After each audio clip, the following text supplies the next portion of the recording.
توہین رسالت کی سزا سزائے موت ہی ہے، اور یہ سزا کسی امتی نے نہیں وضع کی، یہ جناب محمد رسول اللہ صلی اللہ علیہ وسلم نے وضع کی ہے۔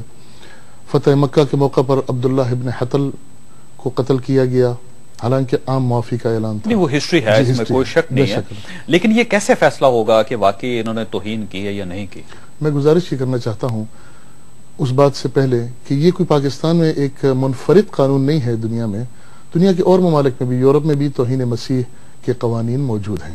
حضرت عیسیٰ علیہ السلام کی توہین کے سلسلے میں نہیں، وہ تو فلمیں بنی ہوئی ہیں، حضرت عیسیٰ علیہ السلام پہ اوپر بائبل پہ فلمیں، پوری بائبل پہ فلمیں بنی ہوئی ہیں۔ میں گزارش مجھے کر لیجیے کہ قوانین موجود ہیں اس طریقے کے، ان کی مثالیں بھی موجود ہیں، فیصلے بھی ہوئے ہیں۔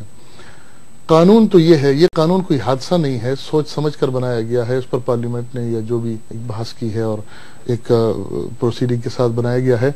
سوال یہ ہے کہ اگر اس کی تنفیذ میں، اپلیکیشن میں کوئی خرابی ہے تو اس خرابی پر اگر کسی کو تحفظات ہیں تو وہ اس کے بعد آرا پیش کریں اور اس کو درست کرنے کا کوئی طریقہ وضع کیا کوئی خامی ہے اس میں کہ نہیں؟ دیکھیں 295C پی پی سی کی جو ہے، اس کے تحت تو سیدھی بات یہی ہے کہ اگر ثابت ہو جاتا ہے کہ کسی نے نہ صرف حضور صلی اللہ علیہ وسلم کے بلکہ کسی پیغمبر کی شان میں گستاخی اگر کوئی کرتا ہے تو اس کی سزا سزائے موت ہے۔ جی طاہرہ عبداللہ صاحب، آپ اتفاق کرتی ہیں اس سے؟ جی نہیں، ایک تو یہ بہت زیادہ ایک حساس معاملہ ہے، تو میں سمجھتی ہوں کہ ایک اشتعال میں آ جانا اور بہت زیادہ اس کو ایک ایموشنل طریقے سے اس ایشو کو لینا، یہ بہت پرانا ایک ایشو ہے اور یہ چلتا چلا آ رہا ہے اور ہمارا پیچھا نہیں چھوڑے گا۔ ہر دور میں اس ایشو کو سیاسی مقاصد کے لیے استعمال کیا گیا۔ اب یہ جو مذہبی بات کر رہے ہیں JUIF کے مولانا صاحب، جس آدمی کو قتل کیا گیا تھا فتح مکہ کے موقع پر، اس کو معاہدہ توڑنے کے لیے قتل کیا گیا تھا، بلاسفیمی کے سلسلے میں نہیں۔ یہ جو لفظ بلاسفیمی ہے، آپ فرما رہے ہیں کہ بہت سارے ممالک میں، فار ایگزامپل آپ کہہ رہے ہیں کہ جیزس کرائسٹ کے سلسلے میں توہین کی جائے تو وہ ہوگا، یہ ایسی بات نہیں ہے۔ بلاسفیمی کا مطلب ہے کہ کسی مذہب کی عزت نہ کی جائے، اس کا رسول اسلام پیس بی اپون ہم کے ساتھ خاص طور پہ تعلق نہیں ہے، اس کا تعلق تمام ادیان، تمام مذاہب، تمام کتابیں، تمام عبادت گاہیں، تمام لوگوں کی تمام مذہبی عقائد کا احترام کرنا، عزت کرنا اور رواداری کرنا اور تحمل کرنا اور برداشت کرنا۔ اچھا، آپ یہ سمجھتی ہیں کہ یہ قانون ہونا چاہیے یا نہیں؟ ایک سیکنڈ، آپ نے کیونکہ مجھ سے سوال پوچھا تو میں جواب اچھا جی، اچھا، یہ اس کو چلنا چاہیے اس قانون کو، یا اس میں تبدیلی ہونی چاہیے؟ میں تو آپ سے عرض کرنا چاہ رہی تھی، یہ جب یہ بات شروع ہوئی کہ یہ بات درست نہیں ہے کہ مختلف ممالک میں ان کے مذہب کے حوالے سے صرف ہے۔ اگر برطانیہ میں یہ قانون اور اپنے راج کے دوران ہند میں، جو کہ غیر منقسم ہند کی بات کر رہے ہیں، بنگلہ دیش، انڈیا، پاکستان میں جو راج کیا، وہ تمام وہ کمیونلزم کو روکنے کے لیے تمام مذاہب کی عزت اور احترام اور تکریم کے سلسلے میں کیا تھا، جس کو بلاسفیمی لا کہتے تھے، 295۔ یہ بہت عرصے سے کئی سو پاکستان اور ہند اور بنگلہ دیش میں موجود ہے، تو اس کے تو خلاف نہیں ہم ہو سکتے نا کہ تمام مذاہب کی عزت کی جائے اور توقیر کی جائے اور احترام کیا جائے اور رواداری اور برداشت اور تحمل کیا جائے۔ یہاں تک تو ٹھیک ہے۔ اب جنرل ضیاء الحق، ایک فوجی آمر ڈکٹیٹر جس کے پاس کوئی جمہوری منتخب پارلیمان نہیں تھا، اس نے اپنے غیر قانونی دور کو مستحکم کرنے کے لیے اور طول دینے کے لیے یہ قانون بنایا۔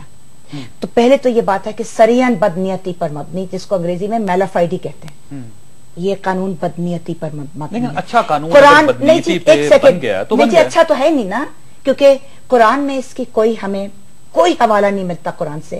مولانا صاحب اگر مجھ سے بہتر قرآن جانتے ہیں تو یہ قرآن سے ہمیں حوالہ دے کے بتائیں کہ کس صورت میں اور کس آیت میں لکھا ہے کہ توہین رسالت پیس بی اپون ہم یا قرآن کی توہین کرنے والوں کے لیے بجائے معافی اور درگزر اور درکنار کرنا، بار بار قرآن میں جو آیا ہے کہ forgive them, forgive them, forgive them, forgive them۔ ایسا ہے مولانا کوئی؟ میں گزارش کرتا ہوں مجھے کہ قانون تمام کے تمام قرآن کریم سے ماخوذ نہیں ہوتے، اس میں حدیث کی اور سنت کا بھی ایک دخل ہوتا ہے، اجماع اور قیاس تمام چیزوں کو دخل ہوتا ہے۔ کوئی حدیث ہے؟ میں گزارش کرتا ہوں، کعب ابن اشرف کو جو قتل کیا گیا ہے مدینہ منورہ میں، یہ کس بنا پر کیا گیا ہے؟ ٹھیک، کس بنا پہ؟ جناب صحیح بخاری کی روایت ہے، عبداللہ ابن حتل محترمہ نے فرمایا، میرا خیال ہے کہ اس کو ذرا اگر دوبارہ مطالعہ کر لیا جائے، عبداللہ ابن حتل کا جرم صرف حضور صلی اللہ علیہ وسلم کی شان میں گستاخی تھا، ٹھیک ہے، اور حضرت علی رضی اللہ تعالیٰ عنہ کو پکڑ کر لائے اور وہ کعبہ کے غلاف میں چھپا ہوا تھا، حضور نے فرمایا آج اس کو کعبہ کا خلاف بھی نہیں بچا سکتا۔ یہ بات تو طے ہے، اس میں تو کوئی کلام نہیں ہے، دو رائے نہیں ہے کہ توہین رسالت کی سزا قتل ہے۔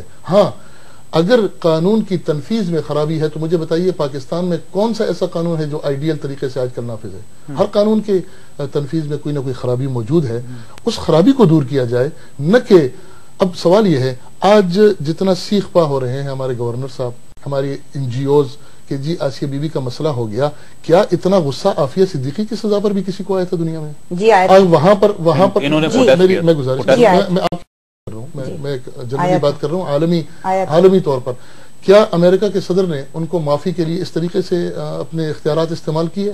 حامد حیات ایک کیس ہے، 39 سال قید پاکستانی، عامر سیما کے ساتھ جو ہوا، عامر شہزاد کے ساتھ جو ہوا، یہ جو باگرام بیس میں ہو رہا ہے، یہ جو ابو غریب جیل میں، آج تک کسی مسلمان کے تصور و خیال میں بھی نہیں آ سکتا کہ وہ حضرت عیسیٰ علیہ السلام، حضرت موسیٰ علیہ السلام کے بارے میں گستاخی کا تصور بھی کر سکے۔ بالکل ٹھیک۔ اچھا، شہباز بھٹی صاحب کی طرف جانا، ایک تو ایک منسٹر بھی ہیں، دوسرا ان کا مائنارٹی کے ساتھ تعلق بھی ہے۔ شہباز صاحب یہ بتائیے کہ اس قانون میں کیا خرابی اور اس کو کیسے ختم کیا جا سکتا ہے اس خرابی کو؟ ہاں، سب سے پہلے تو میں اس کی بیک گراؤنڈ تھوڑی سی بتانا چاہوں گا کہ جیسے انہوں نے کہا طاہر عبداللہ نے کہ یہ انگریز کے دور کا قانون ہے اور پاکستان 1947 سے 85 تک اس طرح کا کوئی واقعہ نہیں ہوا جس میں کسی کمیونٹی کو نقصان پہنچایا گیا، قتل عام کیا گیا ہو کسی۔ اس وقت بھی پاکستان ایک اسلامی مملکت تھی۔ یہ بڑے قانون تھے جی، وہ جو غازی علم دین شہید نہیں ایک واقعہ اس کے بعد اور پراپر سزا ہوئی ہے نہیں، اس کے بعد اس کے علاوہ کوئی آپ مثال دیں؟ مثلاً بے شمار لوگوں نے ایسے کیا نہیں، توہین آمیز سلوک کرتے رہے، کیسز چلتے رہے ہیں مسجدوں میں۔ اس کے بعد 85 سے پہلے نہیں، یہ میں ریکارڈ نہیں ہوا۔ 47 سے 85 تک صرف ایک واقعہ ہوا ہے جو آپ بیان کر رہے ہیں۔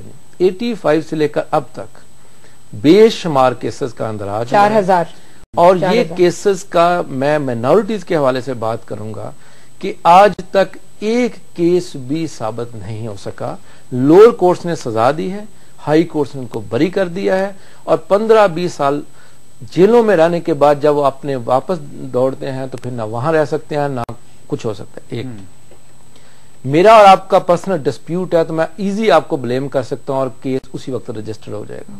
یہ ایزی اس کو طریقہ ہے۔ غلط استعمال کیا جا رہا ہے۔ انویسٹیگیشن جو آفیسر ہے وہ بھی پریشرائز ہوتا ہے۔ اب آسیہ بی بی میں انہوں نے تھانے کا گھراؤ کر دیا پولیس اسٹیشن کا، اور انہوں نے کہا جی اگر آپ اس پرچہ درج نہیں کریں گے آپ کو بھی مار دیں گے اور اس کو بھی مار دیں گے، پرچہ درج ہوگا۔ اس کے بعد لوور کورٹس نے، یہ ہسٹری ہے، لوور کورٹس نے، میں 2 مثالیں دوں گا۔ سرگودا کا گل مسیح تھا، اس کو وداؤٹ وٹنس جج نے صرف پریشر میں موت سنا دی، ہائی کورٹ نے اس کو بری کر دیا۔ مسیح تھا ساہیوال میں، اس کو سزائے موت سنائی، اس کو ہائی کورٹ نے بری کر دیا۔ اب یہ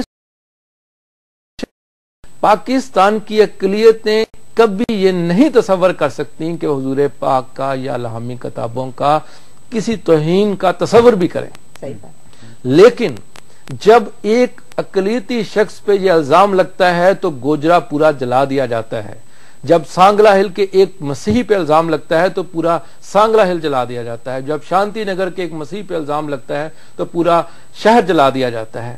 اس کی سزا ایک شخص کی پوری کمیونٹی کو بھگتنی پڑتی ہے۔ ہمارا تعلق یورپ سے جوڑنا یہ بھی قطعاً غلط ہے۔